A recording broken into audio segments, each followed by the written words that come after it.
ಮತ್ತು ಸರ್ವೇಯರ್ಸ್ ಇವ್ರ ಕಡೆಯಿಂದ ಕೂಡ ಆಗಿರುತ್ತೆ. ಹಾಗಾಗಿ ಅವ್ರು ಕೊಡೋ ಅಂಥ ಇನ್ಫಾರ್ಮೇಷನ್ ಮೇಲೆ ಕೂಡ ಈ ಒಬ್ಬ ಆಡಿಟರ್ ಅನ್ನೋನು ಡಿಪೆಂಡ್ ಆಗಿರ್ತಾನೆ. However, he must ensure that the valuation is fair and reasonable and based upon some acceptable principles. ಈ ಒಬ್ಬ ಆಡಿಟರು ಏನು ವ್ಯಾಲ್ಯೂಯೇಷನನ್ನು ಮಾಡಬೇಕು ಅಂತಂದರೆ, ಫೇರ್ ಮತ್ತು ರೀಸನಬಲ್ ಆಗಿ ಒಂದು ವ್ಯಾಲ್ಯೂಯೇಷನನ್ನು ಮಾಡಬೇಕು ಅಂತಂದರೆ ಕೆಲವೊಂದು ಅಕ್ಸೆಪ್ಟಬಲ್ ಪ್ರಿನ್ಸಿಪಲ್ಸ್ ಏನಿರುತ್ತೆ ಅಂತಂದರೆ, ಒಂದು ಆರ್ಗನೈಸೇಷನ್ ಅಂತಂದರೆ, ಒಂದು ಅಕೌಂಟಿಂಗ್ ಅಂತಂದರೆ ಒಂದು ರೂಲ್ಸ್ ಅನ್ನೋದು ಇದ್ದೇ ಇರುತ್ತೆ, ಪ್ರಿನ್ಸಿಪಲ್ಸ್ ಅನ್ನೋದು ಇದ್ದೇ ಇರುತ್ತೆ. ಆ ಒಂದು ಪ್ರಿನ್ಸಿಪಲ್ಸನ್ನು ಬೇಸಾಗಿ ಇಟ್ಕೊಂಡು ಅವನು ಫೇರ್ ಮತ್ತು ರೀಸನಬಲ್ ವೇನಲ್ಲಿ ಅವನು ವ್ಯಾಲ್ಯೂಯೇಷನ್ ಮಾಡಬೇಕಾಗತ್ತೆ. Duty of an auditor in relation to rules of verification of assets.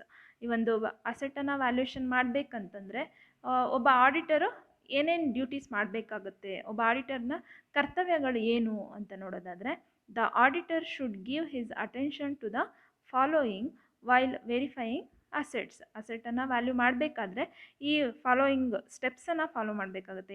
ಈ ರೀತಿಯಾಗಿ ವೆರಿಫಿಕೇಷನ್ಸನ್ನು ಈ ವೇನಲ್ಲಿ ವೆರಿಫಿಕೇಷನ್ ಮಾಡಬೇಕಾಗುತ್ತೆ. First one, whether all the assets have been included in the balance sheet.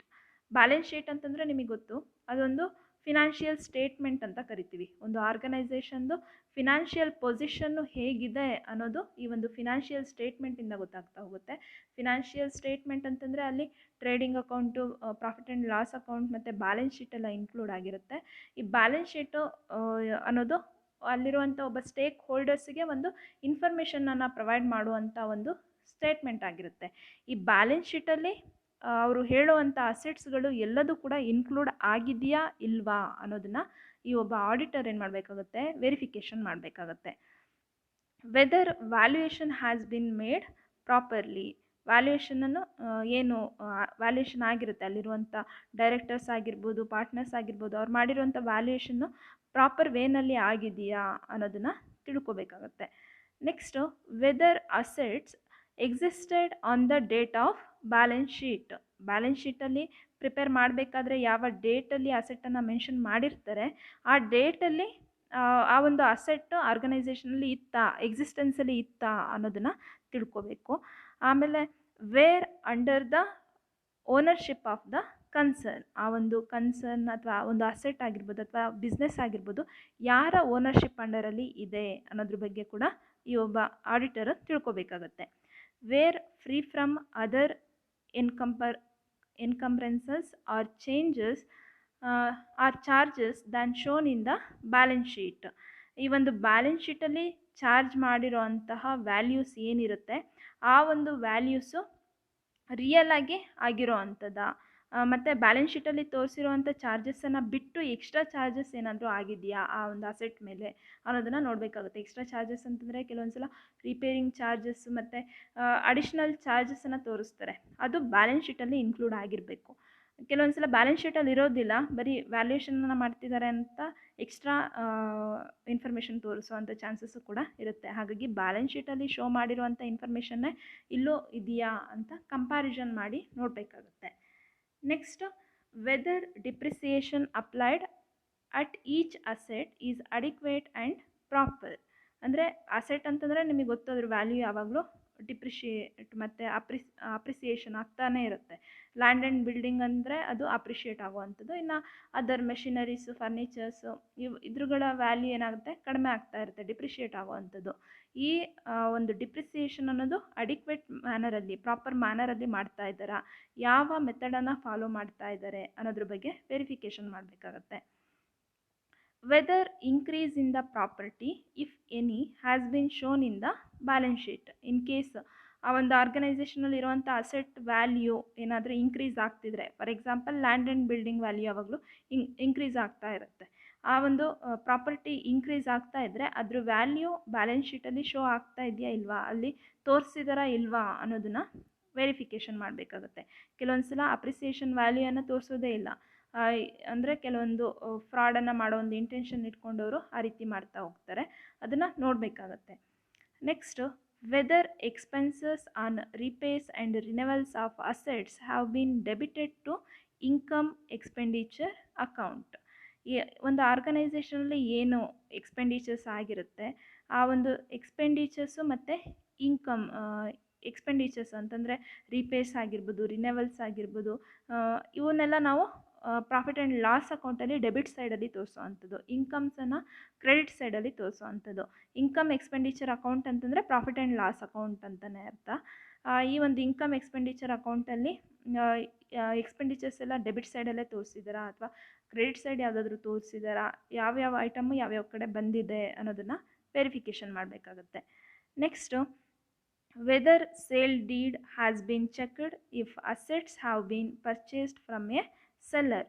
ಯಾವುದಾದ್ರೂ ಅಸೆಟ್ಟನ್ನು ಒಬ್ಬ ಸೆಲ್ಲರಿಂದ ಪರ್ಚೇಸ್ ಮಾಡಿದ್ರೆ ಆ ಒಂದು ಪರ್ಚೇಸ್ಗೆ ರಿಲೇಟೆಡ್ ಆಗಿ ಏನು ಸೇಲ್ಸ್ ಡೀಡ್ ಇರುತ್ತೆ ಅದನ್ನು ಚೆಕ್ ಮಾಡಬೇಕಾಗತ್ತೆ.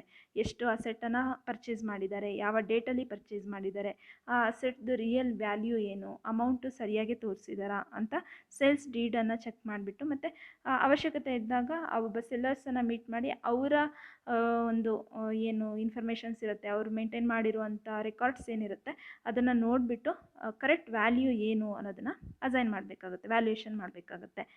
Next, whether assets concerning investments, securities, cheques, bills, hundis etcetera have been kept safe under lock and key till verification is completed.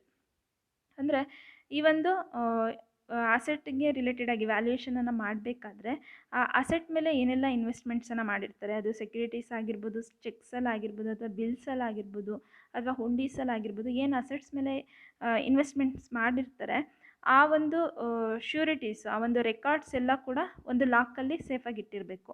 Verification ಮುಗಿಯೋವರೆಗೂ ಕೂಡ ಅದನ್ನು ಲಾಕ್ ಮಾಡಿರಬೇಕಾಗುತ್ತೆ. ಇಲ್ಲ ಅಂತಂದರೆ ಅಲ್ಲಿ ಅದನ್ನು ಎಡಿಟ್ ಮಾಡೋ ಅಂಥ ಚಾನ್ಸಸ್ ಇರುತ್ತೆ. ಅಸೆಟ್ಗೆ ರಿಲೇಟೆಡ್ ಆಗಿ ಇನ್ಫಾರ್ಮೇಷನ್ಸು ಅಲ್ಲಿ ಅಮೌಂಟ್ ವ್ಯಾಲ್ಯೂಸನ್ನು ಎಡಿಟ್ ಮಾಡೋವಂಥ ಚಾನ್ಸಸ್ ಇರುತ್ತೆ. ಹಾಗಾಗಿ ಆ ಸೆಕ್ಯೂರಿಟೀಸು, ಚೆಕ್ಕು ಮತ್ತು ಬಿಲ್ಸು, ಹುಂಡೀಸು ಇವುಗಳನ್ನೆಲ್ಲ ಸೇಫಾಗಿ ಆಡಿಟರು ಇಟ್ಟಿರಬೇಕು.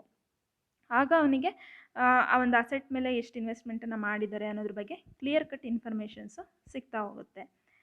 Next last one, whether fictitious assets have been return off properly. Fictitious assets return off ಪ್ರಾಪರಾಗಿ ಆಗ್ತಿದೆಯಾ ಅನ್ನೋದ್ರ ಬಗ್ಗೆ ತಿಳ್ಕೊಬೇಕಾಗುತ್ತೆ.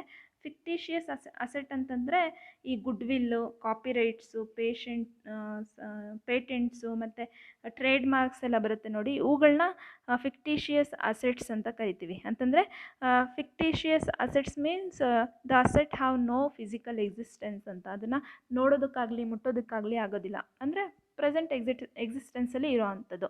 ಗುಡ್ ವಿಲ್ ಅಂತಂದರೆ it is name of the company ಅಥವಾ ರೆಪ್ಯುಟೇಷನ್ ಆಫ್ ದ ಕಂಪನಿ ಅಂತ ಕರಿತೀವಿ. ಅದನ್ನು ನೋಡೋದಕ್ಕಾಗೋದಿಲ್ಲ, ಬಟ್ ಆ ಒಂದು ರೆಪ್ಯುಟೇಷನ್ ಅನ್ನೋದು ಕೂಡ ಡೈರೆಕ್ಟ್ ಅದೊಂದು ಅಸೆಟ್ ಅಂತಲೇ ಕನ್ಸಿಡರ್ ಮಾಡ್ತಾರೆ. ಆ ಗುಡ್ ವಿಲ್ ಬೇಸ್ ಮೇಲೆ ಇನ್ವೆಸ್ಟ್ಮೆಂಟ್ ಮಾಡೋರು ಇರ್ತಾರೆ. ಆ ಒಂದು ನೇಮ್ ಗುಡ್ ವಿಲ್ ಬೇಸ್ ಮೇಲೇ ಆ ಒಂದು ಕಂಪನಿ ಪ್ರಾಡಕ್ಟ್ಸನ್ನು ಪರ್ಚೇಸ್ ಮಾಡೋವಂಥವ್ರು ಇರ್ತಾರೆ. ಅದು ಅವರಿಗೆ ಕ್ರೆಡಿಟ್ ಫೆಸಿಲಿಟೀಸನ್ನು ಪ್ರೊವೈಡ್ ಮಾಡೋವಂಥವ್ರು ಇರ್ತಾರೆ. ಈ ರೀತಿಯಾಗಿ ಹಾಗಾಗಿ ಒಂದು ಆರ್ಗನೈಸೇಷನಲ್ಲಿ ಇರುವಂಥ ಫಿಕ್ಟಿಷಿಯಸ್ ಅಸೆಟ್ ಪ್ರಾಪರ್ ವೇನಲ್ಲಿ ರಿಟರ್ನ್ ಆಫ್ ಆಗ್ತಾ ಇದೆಯಾ. ರಿಟರ್ನ್ ಆಫ್ ಅಂತಂದರೆ ಡಿಕ್ರೀಸಿಂಗ್ ವ್ಯಾಲ್ಯೂ ಅಂತ ಕರಿತೀವಿ. ಈ ಅಸೆಟ್ಗೆಲ್ಲ ಡಿಪ್ರಿಸಿಯೇಷನ್ ಅಂತ ಹೇಗೆ ಕರಿತೀವಿ ಅದೇ ರೀತಿ ಫಿಕ್ಟಿಷಿಯಸ್ ಅಸೆಟ್ಗೆ ರಿಟರ್ನ್ ಆಫ್ ಅಂತ ಕರೆಯುವಂಥದ್ದು. ಆ ರಿಟರ್ನ್ ಆಫು ಪ್ರಾಪರಾಗಿ ಆಗ್ತಾ ಇದೆಯಾ, ಆ ವ್ಯಾಲ್ಯೂಸ್ ಎಲ್ಲ ಯಾವ ರಿಟರ್ನ್ ಆಫ್ ಮೆಥಡ್ ಯಾವ್ದು ಯೂಸ್ ಮಾಡ್ತಾ ಇದ್ದಾರೆ ಅನ್ನೋದ್ರ ಬಗ್ಗೆ ನೀಟಾಗಿ ಇನ್ಫಾರ್ಮೇಷನ್ಸ್ ಕಲೆಕ್ಟ್ ಮಾಡಬೇಕಾಗತ್ತೆ. ಈ ಎಲ್ಲ ಮೆಥಡ್ಸನ್ನು ಫಾಲೋ ಮಾಡೋದ್ರ ಮೂಲಕ ಒಬ್ಬ ಆಡಿಟರ್ ಏನು ಮಾಡ್ಬೋದು ಅಂತಂದರೆ ಆ ಒಂದು ಅಸೆಟ್ಸನ್ನು ವ್ಯಾಲ್ಯೂಯೇಷನ್ ಮಾಡ್ಬೋದು ಅಥವಾ ವೆರಿಫಿಕೇಷನನ್ನು ಮಾಡ್ಬೋದು.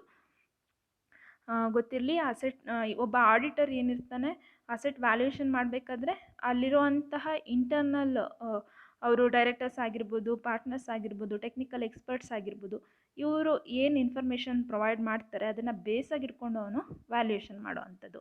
ಇದು ನಿಮಗೆ 10 ಮಾರ್ಕಿಗೆ ಕೇಳೋವಂಥ ಕ್ವೆಶನ್ ಆಗಿರುತ್ತೆ. ವ್ಯಾಲ್ಯೂಯೇಷನ್ ಆಫ್ ಅಸೆಟ್ ಅಥವಾ verification of asset, what is the position of an auditor as regards valuation of asset ಅಂತನಾದರೂ ಕೇಳ್ಬೋದು, ಇಲ್ಲ ವೆರಿಫಿಕೇಷನ್ ಆಫ್ ಅಸೆಟ್ ಅಂತನಾದರೂ ಕೇಳ್ಬೋದು. 10 ಮಾರ್ಕಿಗೆ ಕೇಳ್ತಾರೆ ಇದು. ಇಷ್ಟು ಪಾಯಿಂಟ್ಸನ್ನು ಕವರ್ ಮಾಡಿದ್ರೆ ಸಾಕು. ಇದಿಷ್ಟು ಇವತ್ತಿನ concept. Okay, thank you all.